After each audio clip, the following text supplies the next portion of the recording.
Good morning YouTubians, it's Kermit's Ghost. It's Monday, it's a beautiful day, blue skies behind me. I'm outside the Royal Pavilion, which was once home to Queen Victoria.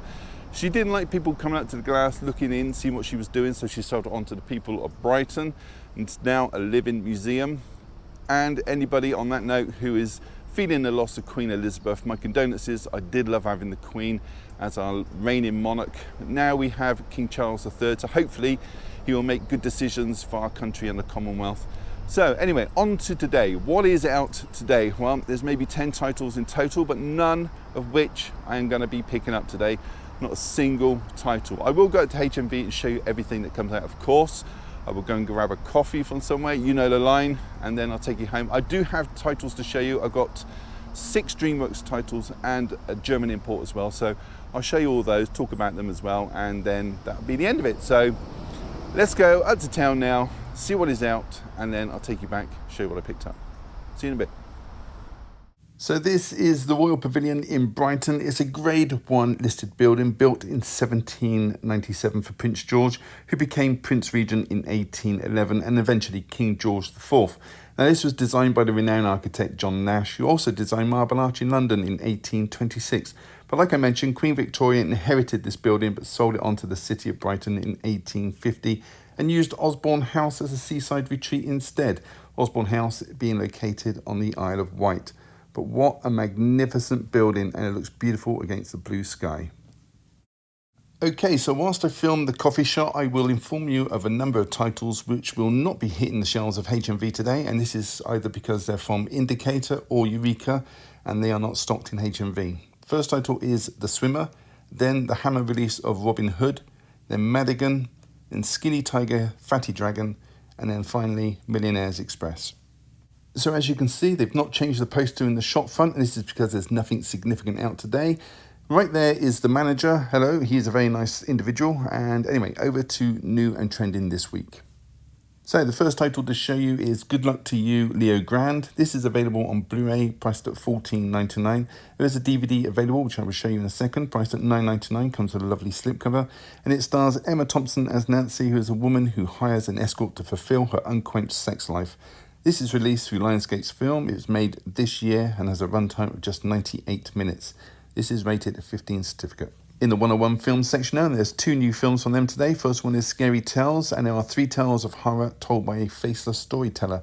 This film's from 1993. It's got a runtime of 70 minutes, comes with a lovely slipcover, and it has a 15A certificate attached. Yours for $14.99. Next is a double feature under the heading Smut Without Smut, and there are 2 films in here. First one is The Things to Come from 1976. This one is directed by Derek Todd. It's an 18 certificate. It's a dystopian sci-fi sex adventure, and the other one is The Dirty Dolls from 1973, directed by Stu Siegel, and it is a crime drama. So next we have 2 titles from 88 Films, and the first one to show you is from 1976. It's the Italian film All Deceased Except the Dead, also known as All Souls Except the Dead.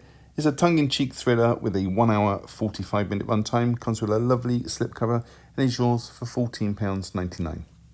And next from 88 Films is Violence in a Woman's Prison. This is an Italian exploitation movie from 1982. This is also known as Caged Women or Emmanuel in Hell, has an 18 certificate and has a 99-minute runtime, yours for £14.99.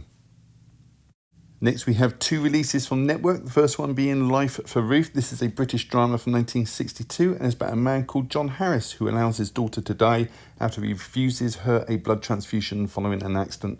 This would be because of his Jehovah's Witness belief system. The film has a runtime of 93 minutes and is yours for $14.99.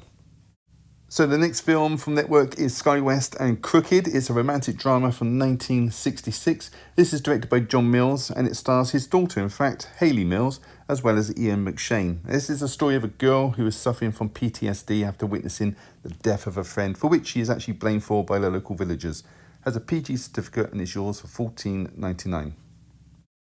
So now we're in the World Cinema section and just one release today, and it's Identification of a Woman. This is an erotic drama which follows a film director who sleeps with several women whilst casting them. A practice, I'm afraid, is closer to the truth than Hollywood would like to admit nowadays, allegedly. This has a runtime of 130 minutes and is yours for £16.99. So now we're going to head into the 4K section, see what new releases there are today. And the first one is Monty Python's Meaning of Life, a dark comedy from 1983, directed and starring Terry Jones, as well as Graham Chapman, John Cleese, Eric Idle and Terry Gilliam. Yours for $19.99. Doesn't come with a slipcover though. Next is the sci-fi action adventure Edge of Tomorrow, starring Tom Cruise, Emily Blunt, Bill Paxton and Brendan Gleeson. This is a time loop Groundhog-style alien invasion movie set in the UK with a runtime of 113 minutes. Yours for $19.99. It comes with a lovely slipcover. And so on to the last title in the 4K section, and it is Fatal Attraction, a cautionary tale of a film that gave us the term bunny boiler.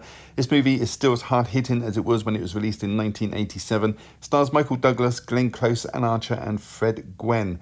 Standard release today is $19.99, but there's also a limited digipack available for $29.99, which comes with art cards and ticket stubs for Madame Butterfly, apparently. Ticket to Till, give them $29.99, and it's yours. And so before I leave to go home, I thought I'd show you a couple of pieces of merchandise that are on sale in HMV at the moment. They have this line of Star Wars figures, and I know a lot of people collect these, so I'll stop talking now and just show you the merch.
And there was also this light box of the Jurassic Park logo, probably in anticipation of the Jurassic World Dominion getting released soon. And this looks pretty good to me. Not bad there for, what, £29.99.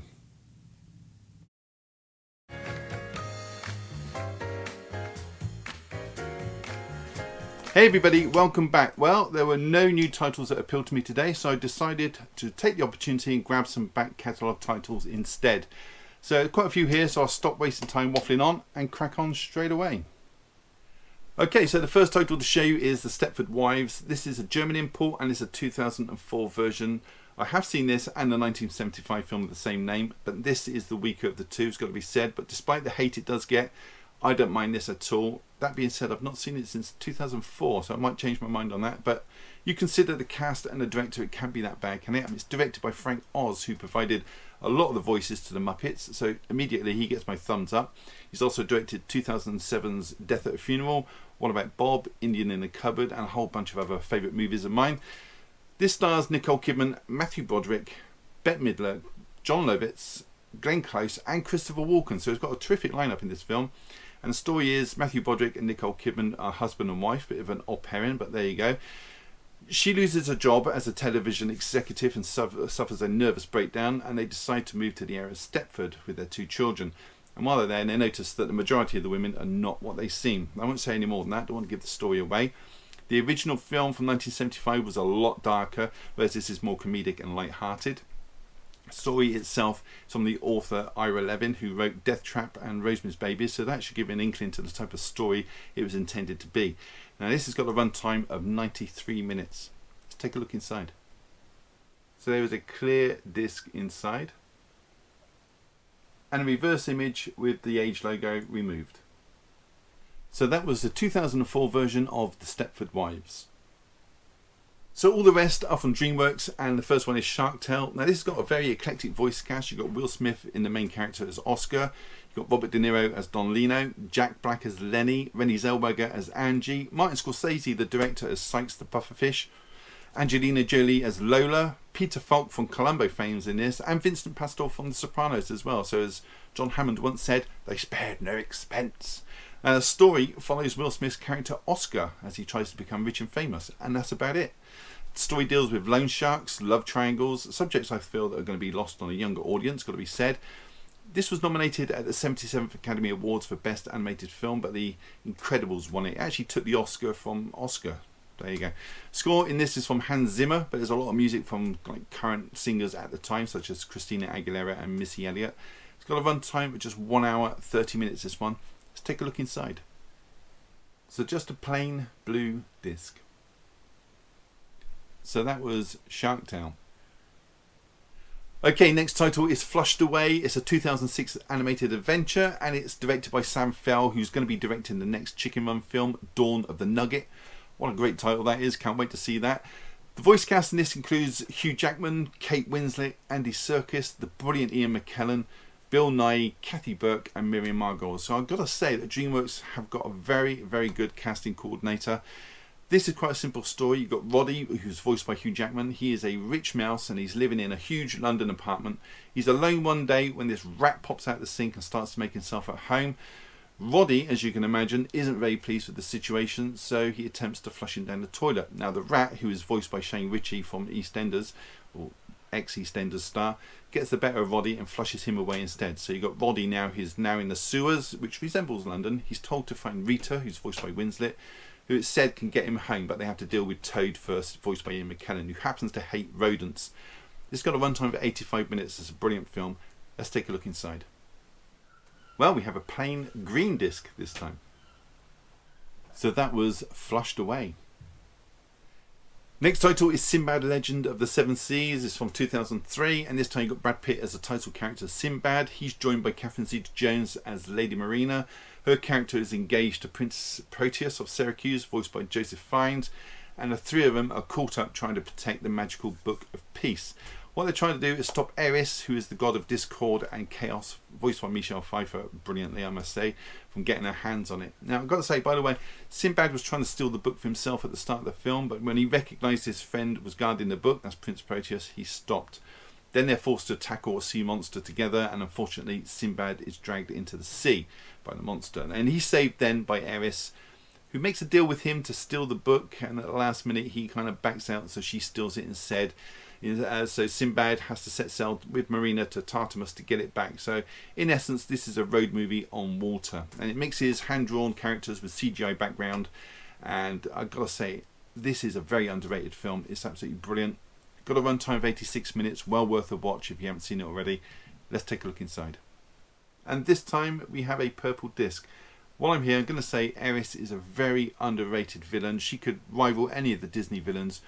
Check it out just for her performance on Michelle Pfeiffer. Absolutely brilliant. So that was Sinbad, Legend of the Seven Seas.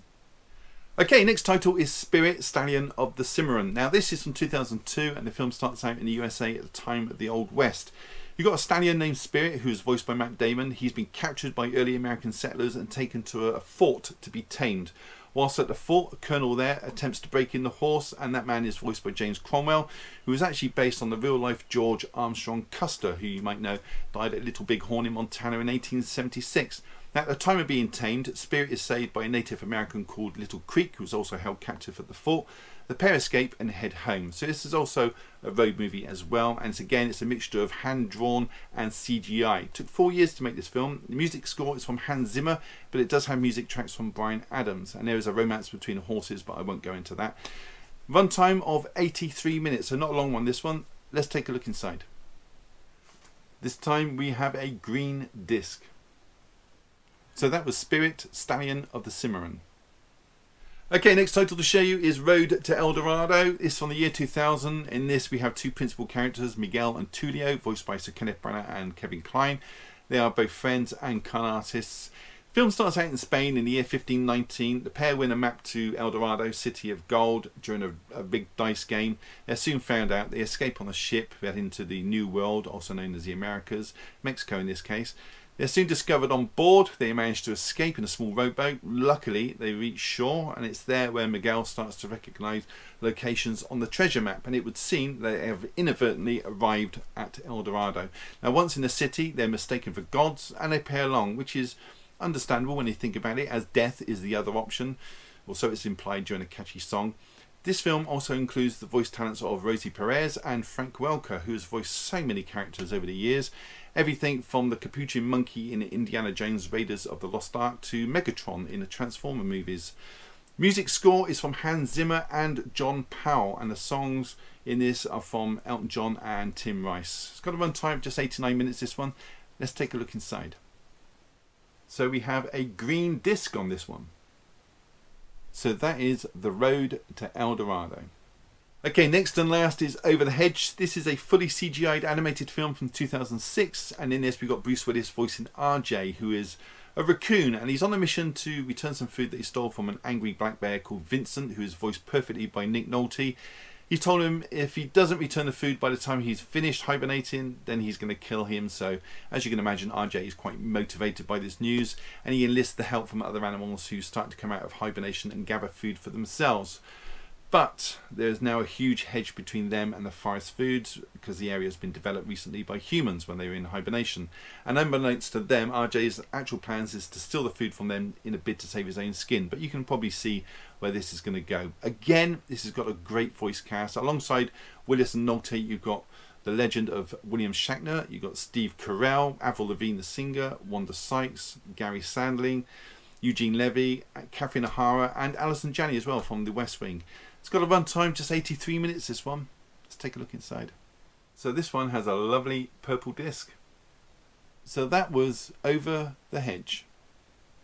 So that is it. Have you seen any of those, or plan to pick them up, or just want to leave a comment? Then do so down below, and I will read every single comment and try to reply if I have the time. Give the video a thumbs up, really does help the channel, and subscribe if you haven't. It's all free, why wouldn't you? On that note, all that's left to say is thank you so much for choosing my channel today and watching my video. Take care, and I'll see you all in the next one. Bye.